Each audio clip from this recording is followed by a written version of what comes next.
In the second part of Session 12, we'll walk through the steps to publish an action rule. At the top, you may have noticed there's an additional section of components available in action rules. These allow us to delete the old values in a model and insert new ones, or attach any custom SQL. Let's select a delete action and then choose the reporting model calculated partition as the target. This will delete all records in the partition. In a real project, we would likely need to scope this action down to just the records affected by this rule. However, as this is the only rule affecting the calculated partition, we can simply delete all the old records and reinsert the new ones every time. The Preview tab doesn't show any records, as the calculated partition is currently empty. Now let's select an insert action. Again, we'll choose the calculated partition from the reporting model as the target. For the source, we'll select the records from the last step of our calculation.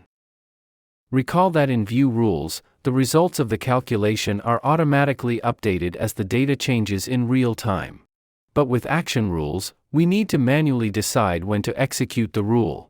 If we're in the rule editor, we can execute the rule by selecting Run at the top. However, we need a way to reference this rule outside the editor so that we can update the records as the data changes. To do this, let's add a new procedure. We'll name it Revenue and COGS. We can see that this creates a stored procedure we can execute called SPR_publish revenue and COGS. Now we have to define which actions the stored procedure will execute from our rule, and in which order. Let's choose the delete and insert actions we defined, and then save the rule. Now whenever we execute this SQL statement, our calculation will run. To execute raw SQL in Kepion, we can add a SQL rule component to a model. This component will serve as the hook to execute our data rule in the application. To do this, let's navigate to the assumption model and create a new SQL rule. We'll name it Calculate Revenue in COGS.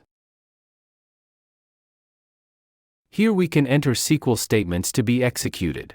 For now, let's just add the one statement we need to call the stored procedure.